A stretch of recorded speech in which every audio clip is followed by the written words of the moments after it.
بسم اللہ الرحمن الرحیم۔ السلام علیکم ورحمۃ اللہ وبرکاتہ۔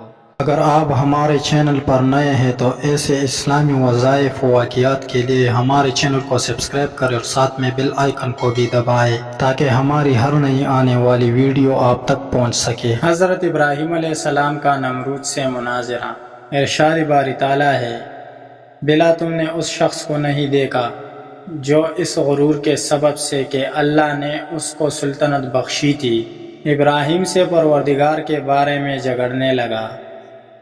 جب ابراہیم نے کہا میرا پروردگار تو وہ ہے جو زندہ کرتا ہے اور مارتا ہے، وہ بولا زندہ کرنا اور مارنا تو میں بھی کر سکتا ہوں۔ ابراہیم نے کہا کہ اللہ سورج کو مشرق سے نکالتا ہے، تو اسے مغرب سے نکال دے۔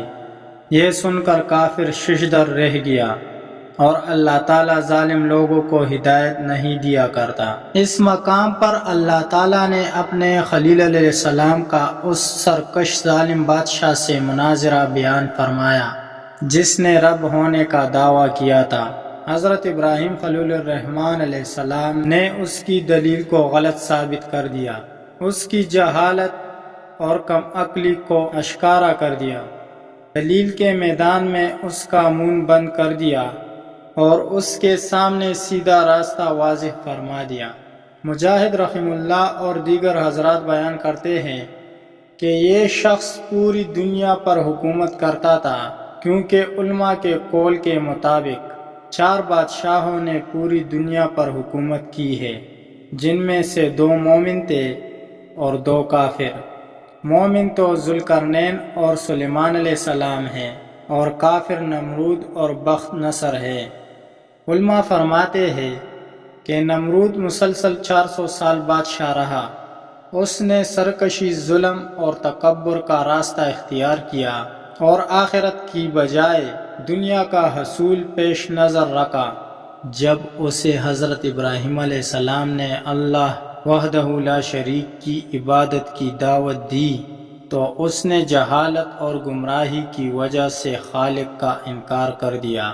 چنانچہ حضرت ابراہیم علیہ السلام نے اس سے بحث کی، اس نے اپنے رب ہونے کا دعویٰ کیا تو حضرت ابراہیم علیہ السلام نے فرمایا، ربی الذی یحیی و یمیت، میرا رب زندہ کرتا ہے اور مارتا ہے۔ اس نے کہا، انا احیی و امیت، میں بھی زندہ کرتا ہوں اور مارتا ہوں۔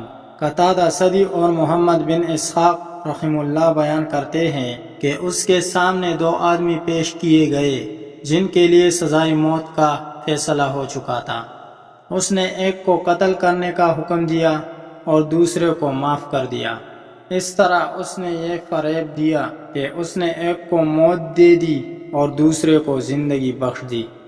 اس کا یہ عمل حضرت ابراہیم علیہ السلام کی دلیل کا جواب نہیں تھا اور نہ اس کا موضوع مناظرہ سے کوئی تعلق تھا، بلکہ یہ ایک بیکار بات تھی جس سے ظاہر ہو گیا کہ اس کے پاس کوئی دلیل نہیں۔ حضرت ابراہیم علیہ السلام نے جو دلیل پیش فرمائی تھی اس کی فصاحت یہ ہے کہ جانداروں کا جینا مرنا ایک عام مشاہدے کی چیز ہے، کیونکہ یہ واقعات خود بخود پیش نہیں آ سکتے، لہٰذا ضرور کوئی ایسی ذات موجود ہے جس کی مشیت کے بغیر اشیاء کا وجود میں آنا محال ہے۔ لازمی ہے کہ نظر آنے والے واقعات کا کوئی فاعل ہو جس نے انہیں پیدا کیا، انہیں اپنے اپنے نظام کا پابند کیا، جو ستاروں، ہواؤں اور بادلوں کو ایک جگہ سے دوسری جگہ لے جاتا ہے اور بارش برساتا ہے، اور ان جانداروں کو پیدا کرتا ہے جو ہمیں نظر آتے ہیں اور پھر انہیں موت سے ہمکنار کر دیتے ہیں۔ اسی لیے حضرت ابراہیم علیہ السلام نے فرمایا، ربی الذی یحیی و یمیت، میرا پروردگار تو وہ ہے جو زندہ کرتا ہے اور مارتا ہے۔ اس جاہل بادشاہ نے جو کہا ہے کہ انا احیی و امیت، میں بھی زندہ کر سکتا ہوں اور مار سکتا ہوں، اگر اس کا یہ مطلب ہے کہ یہ نظر آنے والے کام اس کے کنٹرول میں ہے تو سراسر ضد اور ہٹ دھرمی کا اظہار ہے۔ اور اگر وہ مطلب ہے جو قتادہ سدی اور محمد بن اسحاق رحم اللہ نے بیان کیا ہے تو اس کا ابراہیم علیہ السلام کی پیش کردہ دلیل سے کوئی تعلق ہی نہیں۔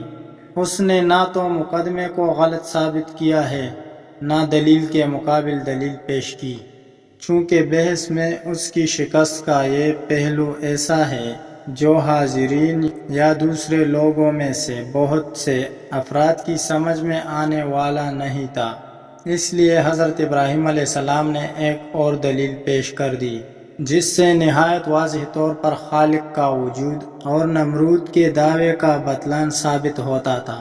اس کی وجہ سے اسے سب کے سامنے لاجواب اور خاموش ہونا پڑا۔ ارشاد باری تعالیٰ ہے، ابراہیم نے کہا کہ اللہ تو وہ ہے جو سورج کو مشرق سے نکالتا ہے، لہٰذا تو اسے مغرب سے نکال لے، یعنی یہ مسخر سورج روزانہ مشرق سے نکلتا ہے جیسے اسے پیدا کرنے والے اور چلانے والے نے مقرر رکھا ہے۔ اگر تو ہی زندگی اور موت کا مالک ہے جیسے کہ تیرا دعویٰ ہے کہ تو زندہ کرتا ہے اور موت دیتا ہے، تو اس سورج کو مغرب سے لے آ، کیونکہ جس کے ہاتھ میں زندگی اور موت کا اختیار ہو وہ جو چاہتا ہے کر سکتا ہے، اسے نہ منع کیا جا سکتا ہے نہ مغلوب کیا جا سکتا ہے، بلکہ وہ ہر چیز پر غالب ہوتا ہے اور ہر چیز اس کے حکم کی پابند ہوتی ہے۔ اگر تیرا دعویٰ سچا ہے تو یہ کام کر، ورنہ ثابت ہو جائے گا کہ تیرا دعویٰ غلط ہے۔ حقیقت یہ ہے کہ تجھے معلوم ہے اور ہر شخص جانتا ہے کہ تو یہ کام نہیں کر سکتا، سو تو اس قدر عاجز ہے کہ ایک مچھر بھی پیدا نہیں کر سکتا۔ اس طرح حضرت ابراہیم علیہ السلام نے اس کا جاہل اور عاجز ہونا واضح فرما دیا، لہٰذا اس کے پاس جواب میں کہنے کو کچھ نہ رہا، اس کا منہ بند ہو گیا۔ اسی لیے اللہ تعالیٰ نے فرمایا فَبُهِتَ الَّذِي كَفَرَ وَاللَّهُ لَا يَهْدِي الْقَوْمَ الظَّالِمِينَ۔ یہ سن کر کافر ششدر رہ گیا اور اللہ بے انصافوں کو ہدایت نہیں دیا کرتا۔ سدی نے ذکر کیا ہے کہ ابراہیم علیہ السلام اور نمرود کے درمیان یہ مناظرہ اس دن ہوا جس دن وہ آگ سے نکلے، اس سے پہلے ان کا آمنا سامنا نہیں ہوا تھا۔ جس دن وہ اکٹھے ہوئے اس دن یہ مناظرہ واقع ہوا۔ زید بن اسلم سے روایت ہے کہ نمرود نے اشیاء خوردنی کا انتظام اپنے ہاتھ میں رکھا تھا، لوگ غلہ لینے کے لیے اس کے پاس جاتے تھے، حضرت ابراہیم علیہ السلام بھی دوسرے لوگوں کے ساتھ غلہ لینے گئے۔ اس سے پہلے دونوں کی کبھی ملاقات نہیں ہوئی تھی، اس وقت ان کے درمیان یہ مناظرہ ہو گیا۔ اس نے حضرت ابراہیم علیہ السلام کو غلہ دینے سے انکار کر دیا۔ آپ اس کے پاس سے آئے تو آپ کے پاس غلہ نہیں تھا۔ جب آپ گھر کے قریب پہنچے تو دونوں بورے مٹی سے بھر لیے اور دل میں سوچا کہ جب میں گھر پہنچوں گا تو گھر والے مطمئن ہو جائیں گے۔ گھر پہنچ کر انہوں نے بورے اتارے اور خود سو گئے۔ آپ کی زوجہ محترمہ حضرت سارہ رضی اللہ تعالیٰ عنہا اٹھ کر بوروں کے پاس گئی تو دیکھا کہ وہ عمدہ غلے سے بھرے ہوئے ہیں۔ انہوں نے کھانا تیار کیا۔ جب حضرت ابراہیم علیہ السلام بیدار ہوئے تو دیکھا کہ کھانا تیار ہے۔ انہوں نے پوچھا یہ کھانا کہاں سے آیا؟ زوجہ محترمہ نے فرمایا جو آپ لائے تھے اسی سے تیار کیا ہے۔ آپ سمجھ گئے کہ یہ اللہ تعالیٰ نے معجزانہ طور پر عطا فرمایا ہے۔ زید بن اسلم نے فرمایا اللہ تعالیٰ نے اس ظالم بادشاہ کے پاس ایک فرشتہ بھیجا جس نے اسے اللہ پر ایمان لانے کو کہا۔